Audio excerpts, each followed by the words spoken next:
आपका शुभ नाम क्या है? मेरा नाम सुनील कुमार राय है और मैं वीरपुर का निवासी हूँ, district Ghazipur, PS police station Bhawarpur. आप मूलतः किसान हैं कि कहीं नौकरी करते हैं? नहीं, मैं किसान हूँ, एक फार्मर हैं। मैं आपसे जानना ये चाह रहा हूँ कि उत्तर प्रदेश में इस वक्त पंचायती चुनाव हुआ है और पंचायती चुनाव में एक दो व्यक्ति नहीं, खुद टीचर अध्यापक का जो उनका जो ये है फॉर्म है, जो सोसाइटी है, सरकार को उसने लिख के दिया है कि हमारे इसको आपके चुनाव कराने से 770 अध्यापक मर गए हैं। आपके ख्याल में कैसा सरकार का निर्णय है? देखिए, मेरे समझ से ये जो चुनाव अगर 2-4 महीने आगे भी बढ़ जाता तो कोई दिक्कत नहीं था, मेरा मत है। अब कुछ लोग कह रहे हैं कि चुनाव के वजह से कोरोना गांव में फैला है। कुछ लोग मानते हैं जैसे गांव में जिसके घर में डेथ हो गया तो कहते हैं कि बाहर से आया, दिल्ली से कोई आ गया, कोई यहाँ से चुनाव में बुलाया गया तो उसके वजह से फैला है। कुछ लोगों का ये मानना है और बहुत सारे लोग कहते हैं कि अगर चुनाव आगे भी बढ़ जाता तो कोई दिक्कत नहीं थी, हो सकता है गाँव में इन्फेक्शन जो कोरोना का सिम्टम था न बढ़ता। तो आपके ख्याल में चुनाव बढ़ जाना ही अच्छा था? मेरे नज़र में चुनाव बढ़ जाता तो अच्छा था, क्योंकि भयभीत इतने लोग भयभीत थे, वो भयभीत नहीं होते। तो सरकार द्वारा जो 5 राज्यों में भी चुनाव जो हुए हैं और भीड़ भाड़ खूब हुआ है, आपके ख्याल में क्या उचित था या गलत था? मेरे समझ से अगर ये चुनाव आगे बढ़ जाता 2-4-5 महीने तो कोई दिक्कत नहीं था। ये कोरोना का जो लहर था कम हो जाता, फिर चुनाव होता तो कोई इससे मेरे नजर में मेरा मानना है कि नहीं होता। कुछ लोग जो इन्फेक्टेड हुए हैं उनको दिक्कत हुई है, बहुत सारे मौतें भी हुई हैं। जी, बहुत सारे मौतें भी हुई हैं।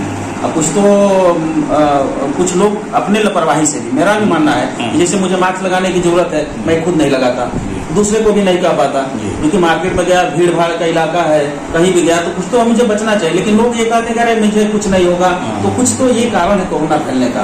गवर्नमेंट ने भी बहुत प्रयास किया कि भाई आप मार्केट में जाते हो तो मास्क लगाएं, कुछ दूरी बनाएं, लेकिन बहुत सारे लोग हैं, मैं भी आज भी देखता हूँ।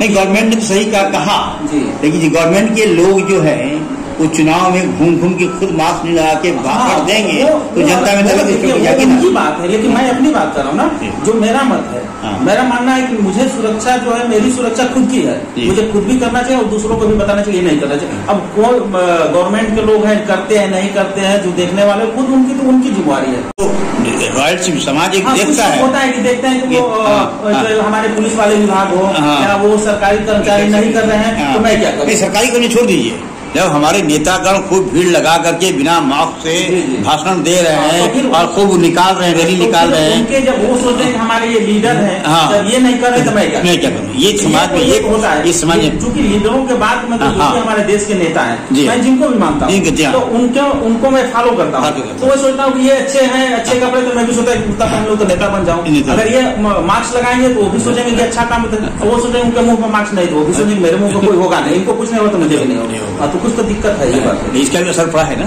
जी हाँ, कुछ तो समाज में जो समाज में उसको देख करके असर पड़ा है, जिसको लोग फॉलो करते हैं जी। अगर वो गलत करे तो फिर तो समाज में इसका दुष्प्रभाव पड़ता है। आप गंगा किनारे के गांव का रहने, वीरपुर के रहने वाले हैं, इस वक्त जो गंगा किनारे में लाशें देखने को मिल रही हैं, क्या सच है ये लाशें? देखिए, कल भी कुछ न्यूज में आया था और हम लोग गंगा किनारे देखते हैं कि कुछ तो 2-4 लाशें जा रहे थे। तो गंगा पार उधर चौसा है, बिहार में पड़ता है, तो वहाँ पे प्रशासन आके वो JCB लगा के सब लाश इकट्ठा करके उसको गड्ढा बना के उसमें मतलब जो उसका विधि से अपने वो सब करवाए जी। तो ये लाशें क्या सही मानों में इधर से आई थी बह करके कि आप लोग तो गंगा किनारे हैं? इसकी जानकारी आप लोग को मिली है? कभी कभी दिखता है कि अब सुबह नहीं, आप गए तो नहीं दिखा, अब अगले सुबह जाएंगे तो रात में कहीं से आ गए, या बहुत सारे लोग रात में भी कहीं से आके बिना जलाए गंगा जी में डाल के चले जाते हैं। कुछ तो ये भी है ना जी। कुछ लोग तो बिना जलाए गंगा जी में डाल के चले गए। अब यहाँ से लाश गंगा किनारे डाल दिए तो पता लगे रात में चौसा के साइड में चला गया। अच्छा, उधर कर्नासा में भी डालते हैं तो चौसा के साइड में चला जाता है, घमर में डाला तो घमर से आ जाता है। तो कल उधर के प्रशासन और कुछ न्यूज मीडिया में भी देखने को पेपर में मिला था कि प्रशासन कुछ लोग मतलब जितने भी डेड बॉडी थी सबको इकट्ठा करके वहाँ पे मतलब गंगा किनारे, और थोड़ा सा इधर चौसा में भी प्रशासन दिखता है, किनारे जाएंगे तो वहाँ भी दिखता है कि नहीं पुलिस की गाड़ी है, वो सब लोग आके इस पे थोड़ा सा ज्यादा निगरानी कर रहे हैं। शिक्षा प्रणाली बिल्कुल ध्वस्त हो गया है, एक गांव के नागरिक होते हुए क्या हमारा बच्चा उस जो सरकार जो कह रहा है कि आप ऑनलाइन पढ़िए, क्या नेटवर्क मिल रहा है आपको गांव में? दिक्कत तो सबसे बड़ी वही बात है, नेटवर्क की बात है। मैं खुद कंप्लेन में जियो का सिम है मेरे पास, और जियो का एक जो गाजीपुर में अधिकारी है उनसे बात हुई। एक बार मैं कंप्लेन किया था, उनके मेल पे किया था, बच्चे से करवाया था, तो वो यहाँ पे आए थे, आए तो ठीक हो गया, फिर चले गए। बच्चों के क्या है, यहाँ पे नेटवर्क है नहीं है, BSNL तो बिल्कुल यहाँ पे बंद है एक तरह से। अभी मेरे सामने मेरा मोबाइल है, इसमें BSNL का नेटवर्क नहीं होगा।